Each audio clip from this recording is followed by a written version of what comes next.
Evangelho de João, capítulo 17. Hoje nós vamos estudar do versículo 16 ao 19, dando prosseguimento nessa série de exposições no Evangelho de João. Nós estamos naquela conhecidíssima oração sacerdotal, e dessa oração sacerdotal eu tenho extraído aqui 12 características de um verdadeiro discípulo. Nós vamos ver as 3 últimas e assim encerraremos esse trecho onde o Senhor Jesus ora pelos 11 discípulos que estavam com ele naquele momento final onde a sua morte se aproximava. Com a palavra de Deus aberta, vamos à leitura. Disse assim Jesus: Eles não são do mundo, como eu também não sou. Santifica-os na verdade. A tua palavra é a verdade. Assim como me enviaste ao mundo, eu os enviei ao mundo. Em favor deles eu me santifico, para que também eles sejam santificados pela verdade. Pode tomar o seu assento. Bem, meus irmãos, como eu antecipei a vocês, hoje, com a graça de Deus, nós vamos terminar esse trecho da famosa e conhecidíssima oração sacerdotal, onde encontramos Jesus orando pelos 11 discípulos. Judas Iscariote saiu, está vindo para prender Jesus. Nós estamos nesses últimos minutos da vida de Jesus na terra. Logo ele vai ser preso no dia seguinte, morto. E desse trecho, desta linda e importante, mais importante oração de Jesus, registrada na palavra de Deus, nós encontramos então as características de um verdadeiro discípulo. Esse trecho começa lá no versículo 6, onde nós, lá para cá, temos aprendido algumas características e também privilégios por sermos discípulos de Jesus. O que nós aprendemos até então? Em primeiro lugar, nós aprendemos que como discípulos de Jesus, nós pertencemos a Deus. Nós não pertencemos mais a esse mundo, nós somos propriedade exclusiva de Jesus, de Deus. Em segundo lugar, como discípulos de Jesus, nós somos obedientes, nós obedecemos a palavra do Senhor. Afinal, aquele que tem os meus mandamentos e os guarda, esse é o que me ama. Em terceiro lugar, nós, como discípulos de Jesus, sabemos que tudo que Jesus fez e tudo que Jesus falou, toda a sua obra vem do Pai. Em quarto lugar, nós aprendemos que, como discípulos de Jesus que somos, devemos aceitar a palavra de Deus como nossa única regra de fé e prática. Em quinto lugar, nós aprendemos que os discípulos de Jesus são aqueles que vivem para a glória de Deus. Em sexto lugar, os discípulos de Jesus estão nas mãos do Pai, nas mãos do Filho, portanto, estão protegidos. Em sétimo lugar, nós aprendemos que os discípulos de Jesus são aqueles que vivem em unidade, a mesma unidade encontrada, inclusive, na Santíssima Trindade. Nós também aprendemos, em oitavo lugar, que por sermos discípulos de Jesus, nós seremos perseverantes até o fim, ou preservados até o fim. Em nono lugar, que é o que nós estudamos na semana passada, nós aprendemos que um discípulo de Jesus é aquele que recebeu a plena alegria de Jesus. E hoje nós vamos aprender mais 3 verdades sobre um discípulo de Jesus. Hoje nós vamos focar no relacionamento do discípulo de Jesus com o mundo. O Senhor Jesus então está aqui prestes a ser morto, ele vai partir, logo ele está indo embora no dia seguinte, ele tem anunciado constantemente que ele vai voltar para o Pai, só que os seus discípulos não. Os seus discípulos vão permanecer na terra por enquanto. Eles permanecerão nesse mundo. E até o presente momento, o Senhor Jesus os protegeu. O Senhor Jesus disse isso nessa oração, que ele guardou os que o Pai havia dado a ele. E que nenhum se perdeu, a não ser Judas Iscariotes. Então os discípulos estavam guardados, protegidos, estavam nas mãos de Jesus, conforme a ilustração que nós já aprendemos em sermões passados. Então, desse modo, essas últimas palavras de Jesus, destinada aos 11 discípulos, nela o Senhor vai mostrar claramente que tipo de relacionamento eles devem ter com relação ao mundo. Afinal, o mestre vai embora, mas eles vão ficar. E agora? O que nós fazemos no mundo? Nós vamos ficar no mundo. Quem vai nos proteger? Quem vai nos ensinar? Quem vai nos guardar? Lembrando que desde o capítulo 5, os judeus estão perseguindo Jesus, tentando matá-lo, e eles vão fazer isso agora. Próximo capítulo. E os discípulos estão vendo tudo isso. E agora Jesus vai embora. Eles vão ficar no mundo. Esse último trecho da oração de Jesus, então, oferece aos discípulos instruções acerca do que eles devem fazer no mundo. como eles devem se portar no mundo. Isso é muito importante para mim e para você, porque nós estamos no mundo. Não sei que mundo você vive, mas nós estamos no mundo. A primeira verdade nós encontramos então no versículo 16. Nós não podemos nos esquecer que nós não pertencemos mais a este mundo. Disse o Senhor Jesus, eles, os 11 nessa circunstância, não são do mundo, como eu também não sou. Meus irmãos, eu já perdi as contas de quantas vezes nesse Evangelho de João nós fomos lembrados dessa verdade. Essa não é a primeira, também não é a última. A Bíblia constantemente está nos lembrando dessa verdade, por isso eu sou repetitivo, porque a Bíblia é. O tempo todo ela está nos lembrando, olha, vocês não são daqui, vocês são peregrinos, vocês estão de passagem, aqui não é mais a sua pátria, aqui não é mais o seu lugar, vocês estão apenas de passagem. Nós somos como Israel lá no passado, caminhando, peregrinando rumo à nova Canaã, ou para nós seria novos céus e nova terra. Eles estavam indo para um novo território, eles estavam saindo da escravidão, trilhando rumo a Canaã, ou a Terra Santa, como você queira chamar. Nós somos como eles. Nós não estamos caminhando em direção a uma terra física. Não queremos conquistar nada nesse mundo, mas nós estamos com os olhos fitos na nova Jerusalém, nos novos céus e na nova terra. E seria muito bom, vai concordar comigo, seria muito bom se no dia da sua conversão o Senhor te levasse embora. Olha que maravilha. Nos livraria de tantos problemas, de tantos pecados, de tantas desobediências. Seria excelente se você se convertesse e fosse arrebatado na hora. Olha que maravilha, seria algo fantástico. Mas não é isso que aconteceu. Você se converteu. Você não foi isolado do mundo, levado para um mosteiro, para algum lugar onde só tem crentes piedosos. Você continuou no mundo. Agora você tem uma natureza transformada, uma nova vida, porém continua vivendo no mundo. E o mundo é hostil a você. O mundo vai te enxergar como inimigo, porque é isso que o mundo deve ver em nós. A nossa mensagem incomoda o mundo, nós somos peregrinos, somos intrusos aqui. Por isso o mundo se levanta, o mundo odeia o Filho de Deus. Somos apenas aqueles que estão passando por aqui. O Senhor Jesus já havia alertado os seus discípulos sobre esse ódio do mundo contra eles. Jesus disse, o mundo me odiou, também odiarão vocês. Eles me perseguiram, também perseguirão vocês. Vocês serão açoitados, serão presos, vocês vão sofrer. Porque eles não pertencem mais a esse mundo. A nossa vivência aqui nesse mundo, enquanto discípulos de Jesus, só é possível porque o Senhor Jesus mesmo prometeu, inclusive nessa oração, que eu e você seremos preservados até o fim, mesmo vivendo nesse mundo caído. O próprio Senhor Jesus, em textos passados, nos prometeu que seríamos protegidos por Ele e pelo Pai. Por isso, eu e você, mesmo em meio a tantas opressões, ou terríveis opressões que o mundo inflige a nós, opressão por parte dos ímpios, opressão por parte de Satanás, e até mesmo a opressão da nossa própria carne, que nós sofremos diariamente. Apesar de tudo isso, conforme aprendemos no sermão passado, podemos e devemos experimentar a alegria de Cristo. Mas o que significa na prática ser um peregrino? O que significa isso? Se nós somos peregrinos, precisamos entender o que é que significa, porque se eu sou isso, eu quero saber o que é que eu sou. O que é que nós somos? Peregrinos. Ser peregrino, em primeiro lugar, significa que eu e você só estamos de passagem por aqui. Significa que essa aqui não é a nossa pátria. Você pode ter cidadania italiana, brasileira, japonesa, qualquer uma que você quiser ter aí.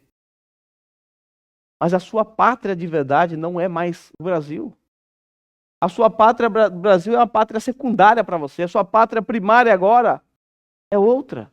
O autor de Hebreus, lá no capítulo 13, versículo 14, ele disse assim, porque não temos aqui uma cidade permanente. Não temos uma cidade que é nossa, que vamos permanecer para sempre, mas buscamos a futura. Ser peregrino implica ter a consciência de que nós não somos cidadãos daqui. Somos cidadãos do reino de Deus. Paulo, em Filipenses capítulo 3, versículo 21 em diante, ele disse assim: a nossa cidadania, porém, está onde? Nos céus, de onde esperamos ansiosamente o Salvador. Veja aqui a crença ou a consciência de que nossa cidadania não está aqui, está nos céus, nos dá uma nova perspectiva e uma grande esperança. Nos dá a esperança, ou seja, nós esperamos, aguardamos o quê? Ansiosamente o retorno do nosso Senhor, o Salvador Jesus Cristo. Inclusive, nós vamos cantar depois no sermão uma música que vai falar sobre isso, sobre esse nosso desejo da volta de Jesus. Por quê? Porque nós queremos que Ele nos leve para a nossa verdadeira cidadania. Ora, se você não almeja essas coisas, se você não se empolga com isso, talvez é porque o seu coração ainda está fixado nessa pátria terrena, não na pátria celestial. Paulo continua dizendo: pelo poder que capacita a colocar todas as coisas debaixo do seu domínio, Ele transformará nossos corpos humilhados, tornando-os semelhantes ao seu corpo glorioso. Olha que rica esperança há para nós, pelo fato de entendermos que a nossa cidadania não é daqui, que a nossa cidadania está nos céus. Lá está o nosso tesouro, não é isso que nós cantamos? Nosso tesouro é Jesus Cristo. E quando temos isso em nossa mente, quando cremos nisso, nós nos lembramos que um dia esse corpo corruptível, esse corpo manchado pelo pecado, será transformado à semelhança de Jesus Cristo. O que leva uma nação a marchar em direção a outra nação para dominá-la? O que levou Abraão a sair lá de Ur dos Caldeus, atravessar mais de quase 2.000 quilômetros, para chegar lá em Jerusalém, a terra prometida, a esperança de que encontraria uma terra que mana leite e mel. A esperança de que Deus cumpriria a promessa que levantaria dele uma descendência tão numerosa que se espalharia por todo o mundo. Quando então nós pensamos que temos uma pátria celestial, uma pátria melhor do que essa, isso muda toda a nossa perspectiva de vida aqui.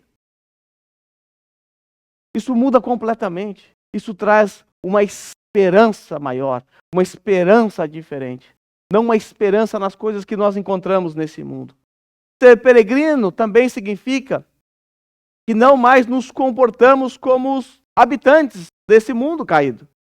Veja o que Pedro disse lá no capítulo 2, versículo 11 e 12. Amados, insisto em que, como estrangeiros e peregrinos, é isso que nós somos, como estrangeiros e peregrinos. E ele está insistindo para algo aqui. Que vocês se abstenham dos desejos carnais que guerreiam contra a alma.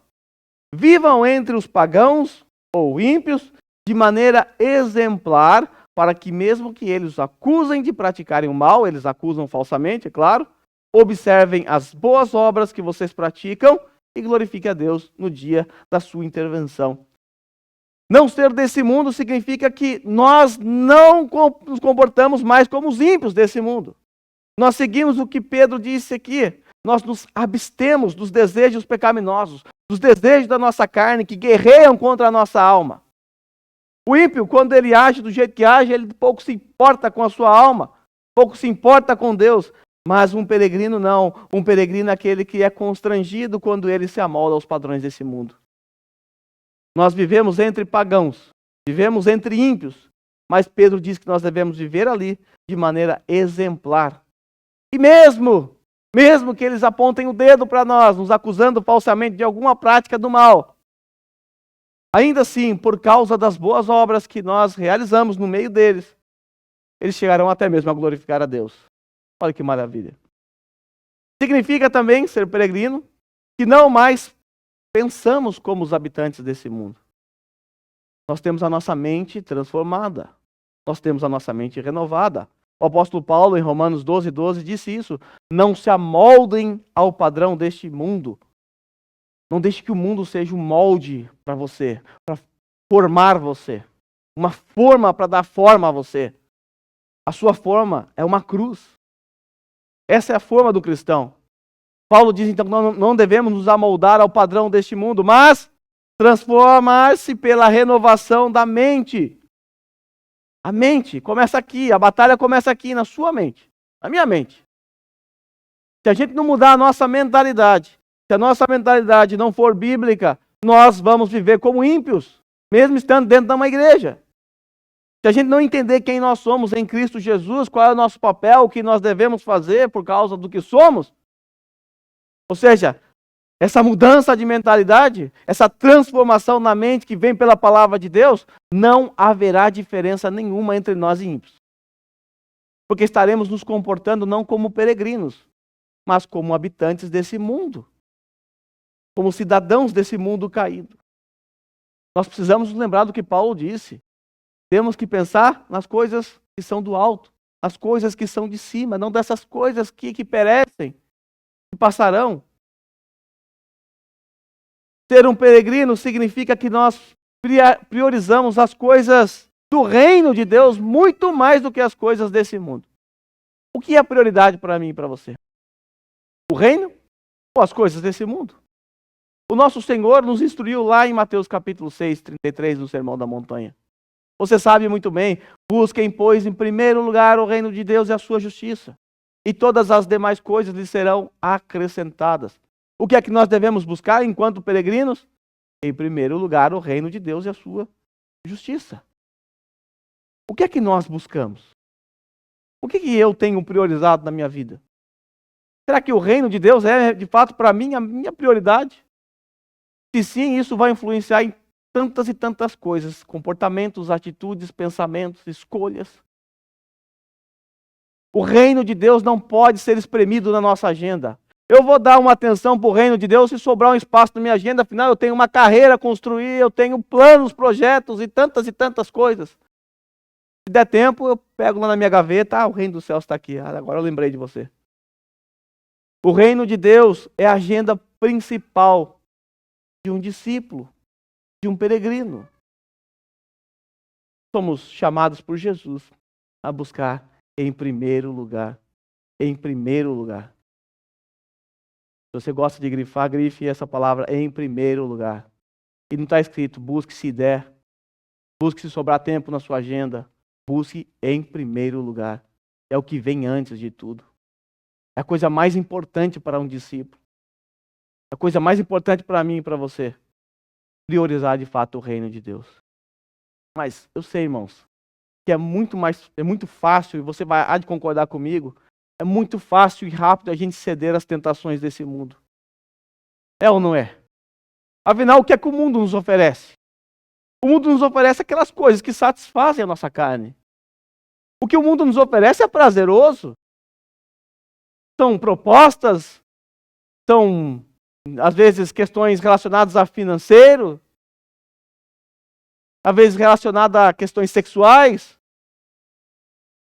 O mundo nos oferece inúmeras coisas que são atrativas para a nossa carne. Ou você acha que Satanás vai te tentar com coisas que você não gosta? Você odeia cebola, Satanás nunca vai te dar um prato de cebola, ele vai te dar um prato de picanha, porque ele sabe que você gosta. Se você não gosta de picanha, vai orar. Você tem problema. Satanás vai te tentar com aquilo que ele sabe que você gosta. E o que você gosta, você só gosta porque é bom para você, satisfaz. Mas essas coisas nos levarão à ruína e à destruição. Então é muito fácil estar nesse mundo, viver nesse mundo e ceder às tentações desse mundo. Amar o mundo é muito fácil. Abraçar o mundo aí que nem na imagem é muito fácil. A gente já nasceu abraçado nele. A gente está tentando se desligar dele. Nós não podemos nos esquecer que nós não pertencemos mais a esse mundo. Lembra lá do primeiro ponto nessa oração de Jesus?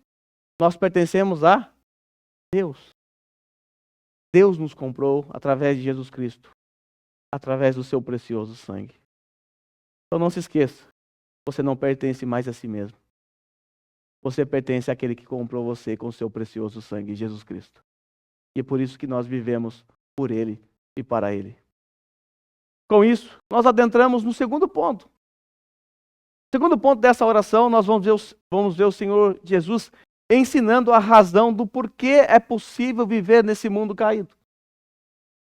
é possível, apesar das tentações, apesar das lutas, das dificuldades que nós enfrentamos aqui por sermos ofensivos a esse mundo, o Senhor Jesus assegura que é possível viver nesse mundo sem se contaminar. E a resposta de como isso é possível está no próximo ponto. Só é possível porque nós somos separados desse mundo, ou consagrados, ou santificados. Veja o versículo 17. Esse texto, talvez, dessa oração mais conhecida. Santifica-os na verdade, a tua palavra é a verdade. Santifica-os na verdade, a tua palavra é a verdade. Eu preciso destacar para vocês que no original, o adjetivo santo, que está lá no versículo 11, onde Jesus ora assim, Pai Santo, esse adjetivo santo usado por Jesus ali e o verbo santificar presente nesse texto tem a mesma raiz. Vem da mesma raiz. De forma que nós podemos ler assim, Pai Santo torna os santos na verdade. Mas o que significa ser santo? O que significa a santificação? E é importante destacar isso por conta do catolicismo romano. Porque a visão de santo para um católico é totalmente avessa à posição da Bíblia. Quando nós pensamos em santo no catolicismo romano, se pensa em alguém com uma auréola na cabeça. Alguém que morreu, foi beatificado, foi canonizado. Alguém que tem uma qualidade supra-espiritual. É alguém elevado. Não é todo mundo que é chamado disso na Igreja Católica. Mas a Bíblia chama todo crente de santo. Mas o que significa a palavra santo, literalmente? A palavra santo não tem um significado, uma conotação supra-espiritual. A palavra literalmente significa separado, posto de lado. Separado. Por isso eu coloquei, os discípulos de Jesus são separados do mundo. São tirados desse mundo, no sentido não de sair daqui, mas separados. Deus separou um povo para si. Colocou de lado aqueles que são seus. Esses foram separados para mim. E é importante destacar que essa separação tem propósitos. A propósito, você separa algo para quê? Você separa o feijão para quê? Você está lá separando feijão para jogar fora? Para comer. Então, quando você separa, tem um propósito para separar. O propósito da santificação é fácil. Tem dois, eu vou apresentar um nesse ponto e um no próximo. Nesse ponto, o Senhor nos separou para nos assemelhar a Ele. Porque Deus é santo. Então, o Senhor nos separou para vivermos uma vida conforme a nossa vocação, conforme o chamado do Evangelho. Nós fomos separados para viver de acordo com a lei santa de Deus. Porque quando nós vivemos assim nesse mundo, nós nos tornamos cada vez mais parecidos com Jesus e menos parecidos com o mundo. Então o Senhor nos separou com essa finalidade primária, para sermos parecidos com Ele. Para vivermos nas entrelinhas uma vida piedosa, uma vida santa. E existem várias maneiras da gente buscar essa vida piedosa.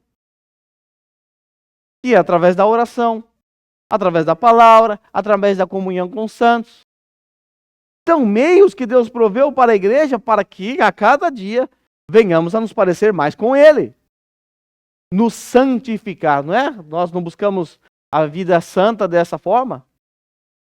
Quanto mais nós lemos a palavra, quanto mais nós temos comunhão com Deus através de oração, quanto mais nós nos atentamos para a comunhão com os santos, quanto mais fazemos essas coisas, mais parecidos com Jesus nós somos. Quanto menos parecidos com Jesus nós somos.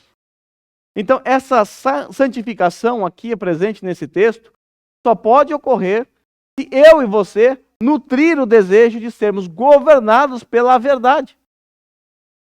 Veja o que Jesus disse, santifica-os na verdade. A santificação ela vai ocorrer se você for guiado, governado pela verdade. Do contrário, não haverá santificação. O que é a verdade?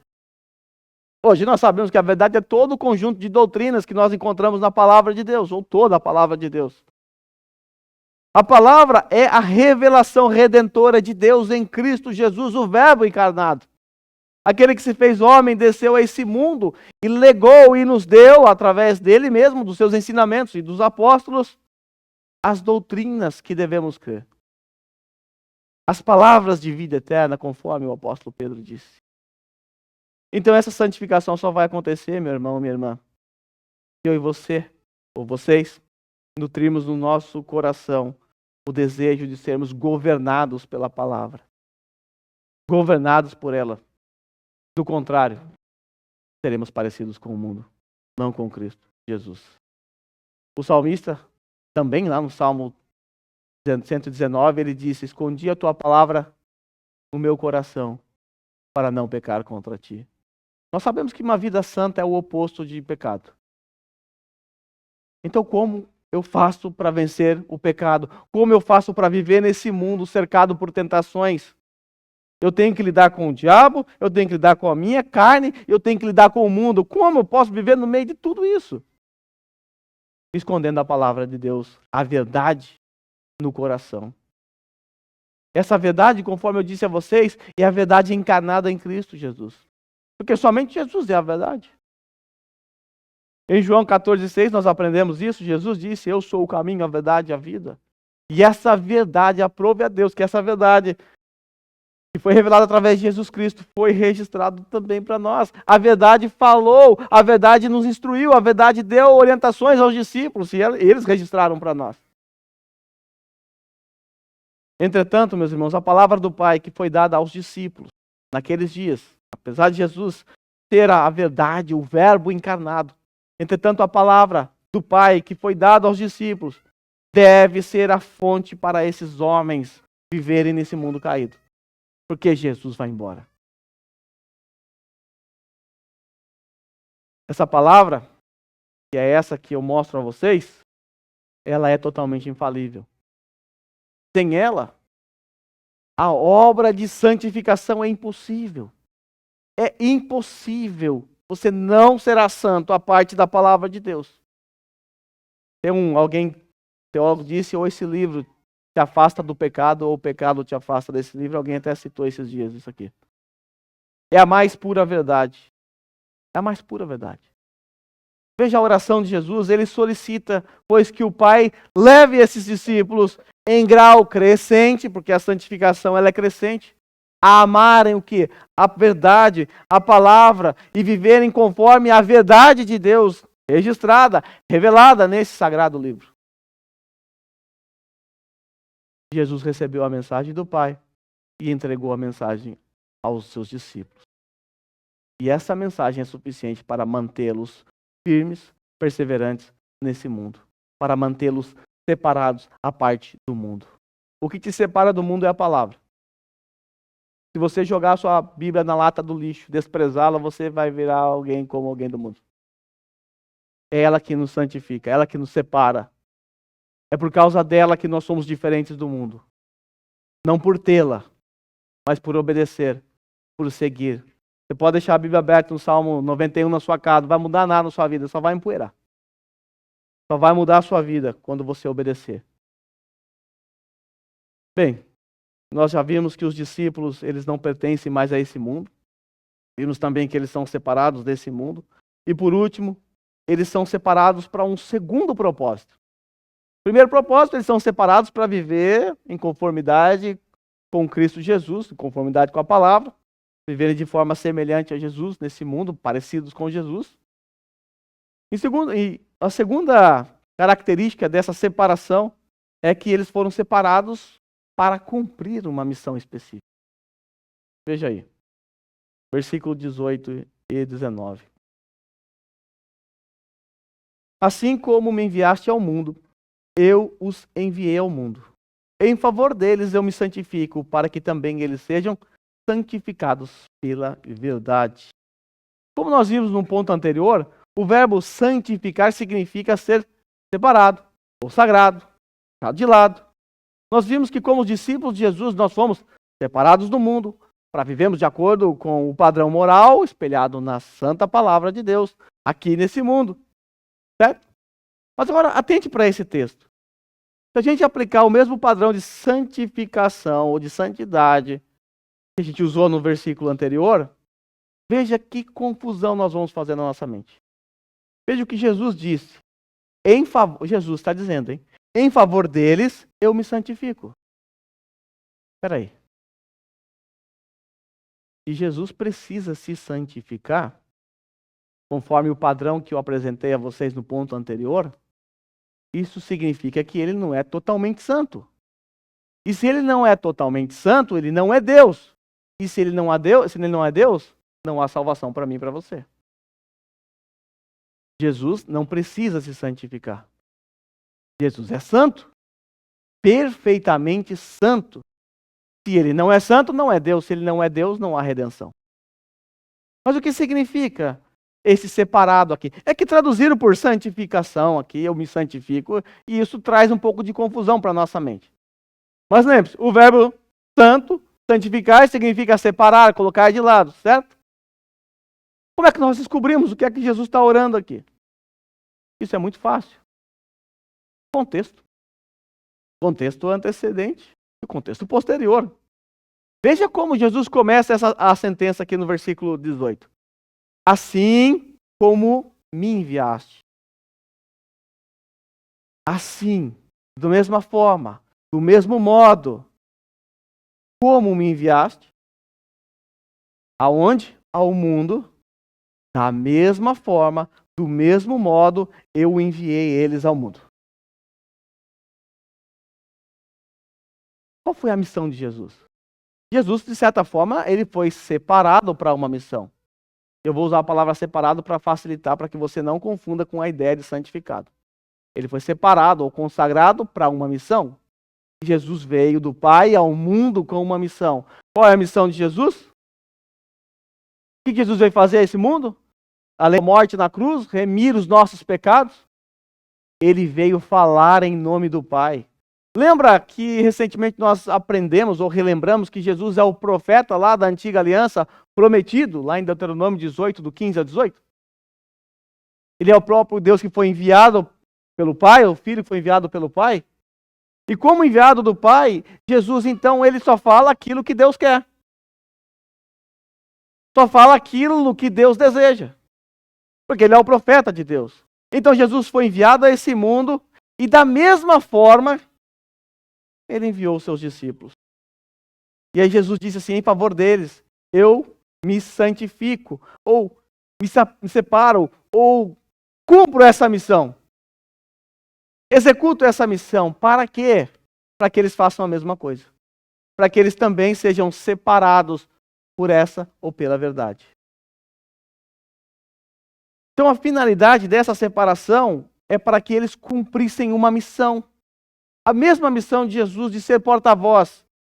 Basta você ver o versículo seguinte também. Veja o versículo 20. Quando Jesus muda o foco da sua oração. Agora ele não vai orar mais pelos 11. Ele vai orar por todos nós. Ele disse assim, a minha oração não é apenas por eles. Rogo também por aqueles que crerão em mim por meio da mensagem deles. Esses homens, por quem eu vou orar agora, essas pessoas, inclusive nós estamos incluídos aqui, eles crerão em mim, Jesus disse. Por meio do quê? Da mensagem deles. Porque eu recebi do Pai, eu fui enviado a este mundo, eu me santifiquei, ou seja, eu fui separado para essa missão, executei essa missão para que eles também sejam separados para essa mesma missão. A missão de pregar o Evangelho. Minha oração não é apenas por eles. Rogo também por aqueles que crerão em mim, por meio da mensagem. Assim, dessa forma, nós removemos o erro de pressupor que Jesus Cristo precisou se santificar aqui na terra. Porque se Jesus precisou se santificar aqui na terra, isso é uma heresia. Aí nós nos assemelhamos aos testemunhos de Jeová, ou a qualquer outra seita. O problema está na palavra, traduzida literalmente por santificado. Isso traz confusão, é verdade. Note o raciocínio. O cristão, vamos voltar aqui para o raciocínio. Ao ler a palavra, ao obedecer a palavra, eles são santificados, são separados. Isso significa que quando nós somos separados para dois propósitos. O primeiro propósito, para sermos parecidos com Jesus, vivendo uma vida santa. E em segundo lugar, nós somos separados como vasos apropriados para uso do Senhor. O Senhor nos separou como um vaso apropriado e agora Ele vai usar esses vasos. O Senhor Jesus, Ele queria um povo separado, um povo que mesmo estando nesse mundo de trevas, nesse mundo caído, nesse mundo tenebroso, fosse separado desse mundo, mas não somente separado desse mundo, também útil para o reino, disposto a servir no reino. Então, os discípulos foram separados para mostrar ao mundo a palavra de Deus, que é a verdade de Jesus Cristo. Nesse texto, ele se aplica a todos nós. Não pense que essa missão ficou restrita aos discípulos ali que foram comissionados para fazer isso. Essa tarefa, ela caiu na minha e na sua mão. Nós fomos separados para a tarefa de proclamar o reino de Deus, de proclamar a palavra que separa os cristãos, ou que santifica os cristãos, ou que chama também os ímpios das trevas para a luz. E é para a tarefa de anunciar as boas novas ao mundo que nós somos comissionados também. Então, note o raciocínio. Assim como Jesus Cristo foi enviado pelo Pai para trazer-nos salvação, reconciliação ao mundo, nós também fomos chamados de igual forma. Nós, como discípulos de Jesus, também temos esse mesmo ministério de Jesus, que Paulo chama de ministério da reconciliação em 2 Coríntios 5:20. Paulo disse assim: de sorte que nós somos embaixadores em nome de Cristo. O que é um embaixador? O embaixador é um representante de uma pátria em outra pátria. Você vai na embaixada do Brasil, que a gente chama de consulado, ali é um espaço que representa o seu país, o Brasil. Mas ali não é o Brasil.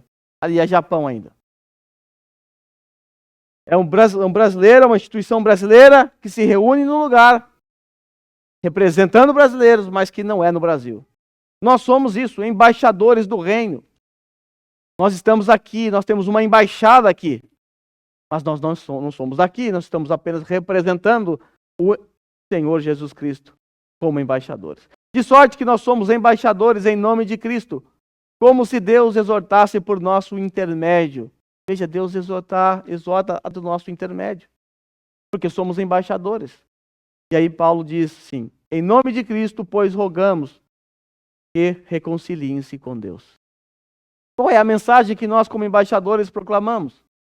A mensagem da reconciliação. Nós pregamos ao mundo caído, aos incrédulos, aos ímpios, a mensagem da cruz, a fim de que haja reconciliação entre eles e Deus.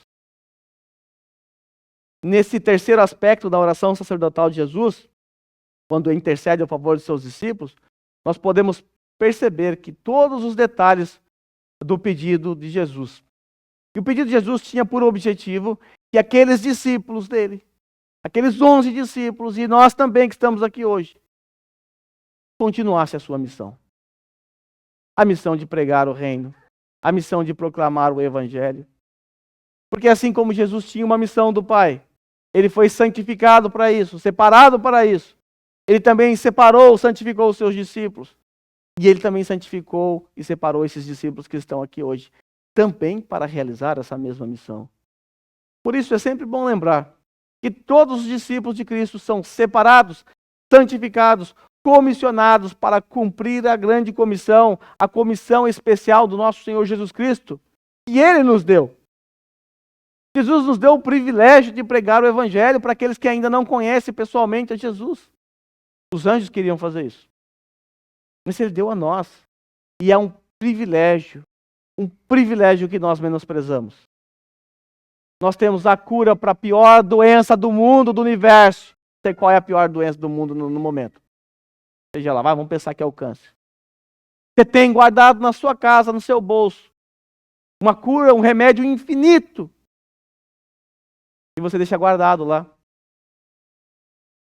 Você guarda. Faz sentido? Nós temos a solução para algo que é pior do que todas as doenças juntas. Nós temos em nossas mãos, o antídoto contra o pecado. Nós temos aquilo que Paulo chama de o poder. O poder, o evangelho é o poder de Deus Nós temos algo poderoso em nossas mãos, mas deixamos de falar dessa palavra poderosa para as pessoas. É importante destacar que, infelizmente, hoje no meio reformado é o nosso meio. Infelizmente, ainda no meio reformado, esse ponto ainda é fraco. Não porque sempre foi, porque se tornou. Quando nós olhamos para o passado, e talvez você está pensando, os reformados eles não fazem muitas missões por conta da doutrina que eles creem da eleição. Que Deus elege para que pregar o evangelho. Mas isso é engano. Se você voltar lá para o século XVI, foi século XVII até o século XX, vá pesquisar quem eram os grandes missionários. Todos reformados. Os reformados nesse período, eles viraram o mundo de cabeça para baixo, fazendo missões. A prova disso é que nós, batistas, somos batistas porque chegaram batistas no Brasil. Enviados. Calvino enviou missionários para o Brasil. Mataram eles todos, mas ele enviou. Então não é por causa da doutrina. Não é por causa da nossa doutrina que nós não pregamos. É por causa da nossa desobediência. É por causa da nossa insanidade espiritual de guardar um remédio tão poderoso em nossas mãos, ao invés de compartilhar com o mundo. Ao invés de compartilhar com aqueles que trabalham do nosso lado. Os batistas, calvinistas, eles viraram o mundo de cabeça para baixo. E tornaram, a maioria deles, os pais das grandes missões modernas. Mas hoje, infelizmente, não só no meio batista, mas dentro dos reformados de forma geral, nós estamos estagnados nesse ponto. Nós precisamos entender que nós somos porta-voz do rei. E é isso que nós somos. Embaixadores, porta-voz do rei. E carregamos uma mensagem poderosíssima. A única mensagem capaz de salvar o perdido. A única mensagem capaz de transformar alguém em cidadãos dos céus. E por que não pregamos? Porque nós desperdiçamos as oportunidades que Deus nos dá durante o dia. Porque perdemos a oportunidade na fábrica, na escola, no meio dos nossos amigos ou parentes. Inúmeras respostas vocês podem dar. E eu também. Mas ela se resume a uma única coisa. A uma única resposta. Desobediência. Desobediência não é muito pesado, então eu vou melhorar a palavra para ficar mais suave para você. Rebelião. Não tá bom? Pecado contra Deus. Só por isso. O resto é desculpa que a gente dá mesmo. E aí nisso nós somos criativos e cada um use sua criatividade para dar a sua desculpa. E eu quero fazer um desafio para mim e para você. Eu quero que durante essa semana você pense em alguém que tem contato com você durante a semana. Talvez alguém do trabalho, da escola. E eu quero que você ore por essa pessoa. Ore por ela. Peça a Deus que dê a você coragem. Nós temos coragem para falar de todos os assuntos, mas temos vergonha de falar daquele que não teve vergonha de morrer numa cruz por nós. Então, peça a Deus coragem para você falar do evangelho com essa pessoa. E aproveite a oportunidade. Você pode levar um panfleto, entregar um panfleto para essa pessoa durante a semana. Você pode, de maneira informal, puxar assunto. Seja criativo. Use a criatividade que Deus te deu. Use iscas para que você consiga abrir um espaço para falar sobre o seu rei, para cumprir a sua missão. Nós não temos poder de convencer ninguém. Não temos. Somos apenas um instrumento de Deus para pregar o poderoso evangelho de Jesus Cristo. Lembre-se, anjos anelaram por esse privilégio. Mas o Senhor deu a mim e a você esse privilégio. E nós desprezamos abertamente. Então que o Senhor nos ajude a aproveitar esse grande privilégio que recebemos do nosso Senhor. Para concluir, um resumo de tudo. Não pertencemos a esse mundo, pois o Senhor nos separou para cumprirmos uma missão especial. A missão de proclamar o Evangelho para os que ainda são do mundo. Então, diante desse estudo de hoje, Você está ciente de que nós não pertencemos mais a esse mundo? Isso realmente está gravado no seu coração, isso que você entendeu? Eu não pertenço mais a esse mundo. Eu sabia disso, mas por algumas razões eu me esqueci. Está ciente de que a sua habitação aqui é temporária, que é passageira, que tudo isso vai passar? Que basta o gordinho da Coreia do Norte mandar uns mísseis aqui, a China se rebelar contra os Estados Unidos, junto com a Rússia, que acabou pra gente? Não sobra nada? Temporário. Hoje estamos aqui, amanhã podemos não estar mais. Então, é preciso estar ciente disso, para não desperdiçar nosso tempo com coisas inúteis. Está ciente de que o Senhor o chamou para viver de maneira santa nesse mundo caído? Está ciente que o Senhor não te tirou daqui? Jesus orou e disse: Pai, eu não peço que os tire daqui. Jesus não pediu para nos tirar daqui. Mas Ele prometeu que vai nos preservar aqui. Então é preciso estar ciente de que nós não pertencemos a esse mundo caído e o Senhor nos chamou para viver aqui uma vida santa. Também está ciente você de que a santificação consiste em ser mais parecido com Jesus? E o oposto de ser santo é ser parecido com Satanás. Está ciente de que a palavra de Deus é o único instrumento para nos santificar? É a palavra. Se você está ciente disso, eu te devolvo uma outra pergunta. Como você tem gastado seu tempo com ela? Tem de fato gasto o teu tempo com ela? Está ciente de que o Senhor nos concedeu o privilégio de anunciar o santo evangelho? E agora está. Nós já sabíamos disso. Na verdade é que a gente sempre soube dessa verdade. E é nossa responsabilidade. Estamos conscientes? E sim. Então, será que temos sido arautos do Senhor aproveitando as oportunidades que Ele nos dá? Às vezes não. Então, para encerrarmos, que Deus nos ajude a viver de maneira piedosa nesse mundo caído. Nós ainda estamos aqui. O Senhor Jesus ainda não veio nos buscar. Então, que Ele nos ajude a vivermos aqui de maneira santa.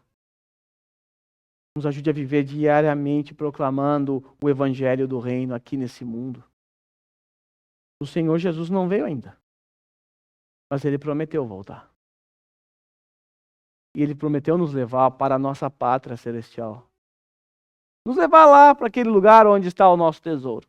Onde não há choro, onde todos cantaremos juntos.